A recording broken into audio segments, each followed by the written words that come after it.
A 168-car garage stacked 6 floors high. 3 helipads on the roof that the Indian Navy tried to block. A snow room that blasts artificial snowflakes in a city where temperatures hit 35 degrees Celsius. 27 floors where no two share the same layout, the same materials, or the same design.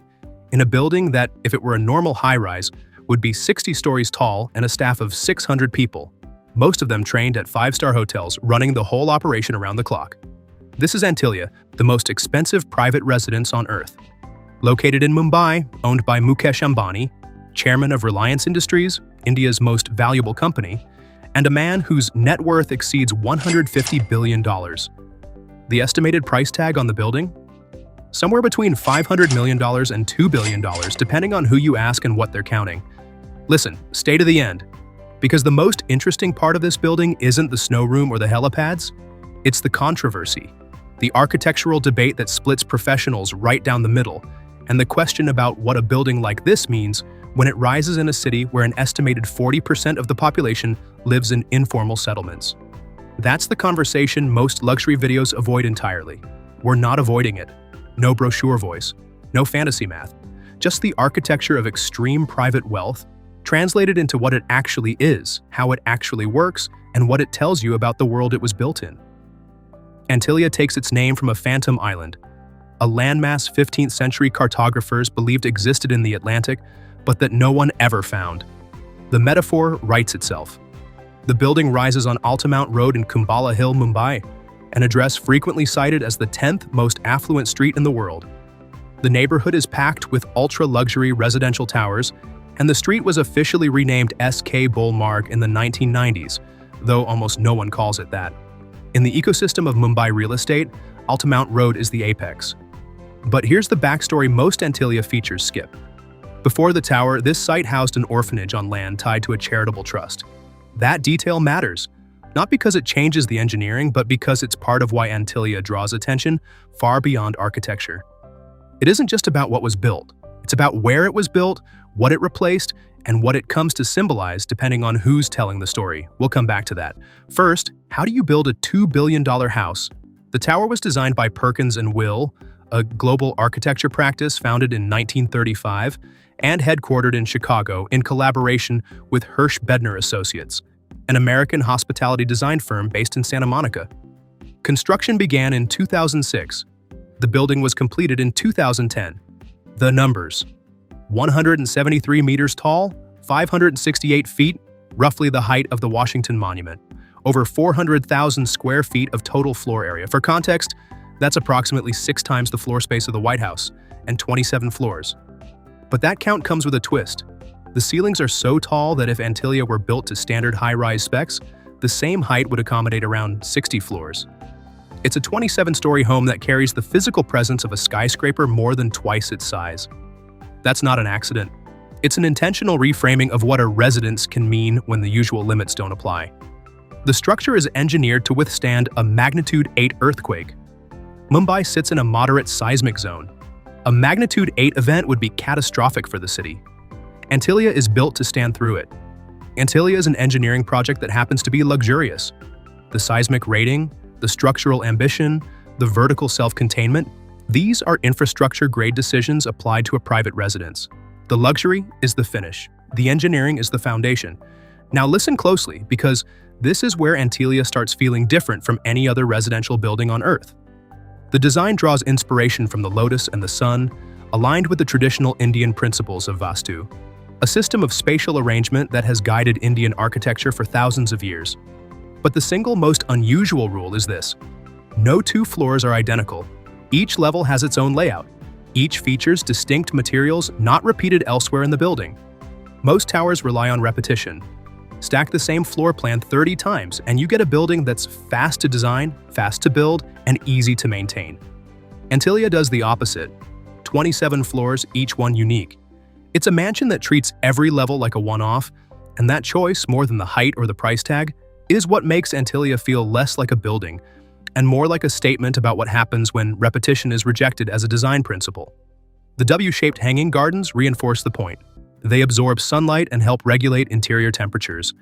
Beauty with a functional argument attached. Form doing thermodynamic work. Moving inside, and we start with the garage.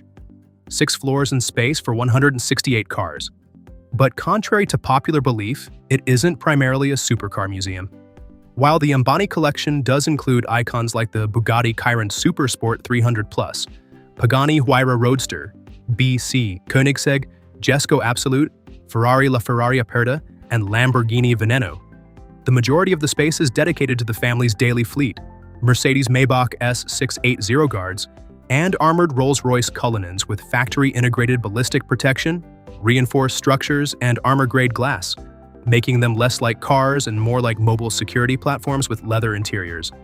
Above it, 3 rooftop helipads mark a point where private ambition overruled public resistance, despite objections from the Indian Navy and Environment Ministry over airspace and noise concerns. Inside, the scale continues with a ballroom designed for high-level entertaining, from political events to gatherings that include heads of state, alongside a 50-seat cinema equipped with projection technology rivaling commercial IMAX screens. The wellness wing offers a self-contained world of fitness, recovery, and relaxation with its pool, spa, and health center, while the inclusion of a temple shifts the tone, suggesting the house was designed not only for spectacle but for daily ritual and tradition. Then there's the snow room, perhaps the most headline-grabbing feature, where artificial snowflakes fall on demand in a city that regularly hits 35 degrees Celsius, turning climate into a controllable effect and perfectly capturing the building's ethos. Every time the question, "Is this possible?" was asked, the answer was yes.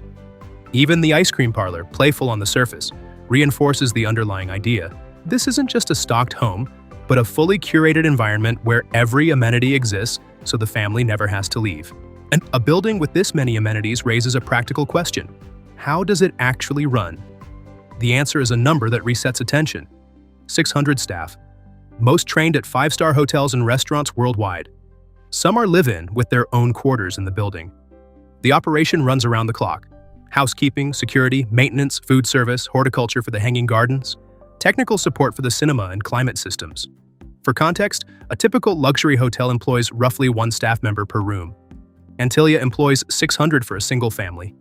The top 6 floors are set aside as the Ambani family's private residential area, full-floor living spaces sealed off from the rest of the building. Below the 6th floor, Antilia is a machine. Above it, Antilia is a home. The 600 staff make sure the family never has to think about which is which. And if you've made it this far, you're not watching for the snow room. You're watching because a building like this raises questions that go beyond architecture, and most luxury videos refuse to ask them. Antilia's estimated cost makes it one of the 21st century's most debated architectural projects. The debate is real. It splits professionals. The case for architects like Hafiz Contractor have praised Antilia for its efficient use of land in a city where horizontal space is essentially extinct. In Mumbai, stacking an entire lifestyle into a single tower is, in this view, not excess. It's logic. Antilia is a trendsetter, proof that a private residence can function as vertical infrastructure. The Vastu alignment, the lotus and sun motifs, the no 2 floors alike rule, these are seen as a genuine attempt to merge 21st century engineering with Indian architectural identity, the case against. Critics see Antilia as wastefulness at its most visible. A $2 billion private residence in a city where an estimated 40% of the population lives in informal settlements. A 27-story tower staffed by 600 people serving one family, rising from land that once held an orphanage. Architecturally, some professionals argue that a building at this cost should be visually singular, and that Antilia, for all its internal complexity, reads from the outside as a collection of recycled ideas rather than a cohesive design statement. The controversy is about what buildings mean. When a private residence starts to rival palaces in scale and cost, is it still just a house? Or does it become something else? A symbol, a provocation, a public statement made with private money? And does the answer change depending on the city it's built in? That tension is exactly what makes Antilia unforgettable. A home that forces questions, a landmark that demands judgment, a building that sits at the intersection of modern engineering and cultural symbolism, and refuses to resolve the contradiction. A 168-car garage stacked 6 floors high, 3 helipads the Navy tried to block, a snow room in a tropical city, 27 floors where no 2 are alike, 600 staff running an operation that never sleeps, and a family living at the top of a building that functions less like a home and more like a vertical city.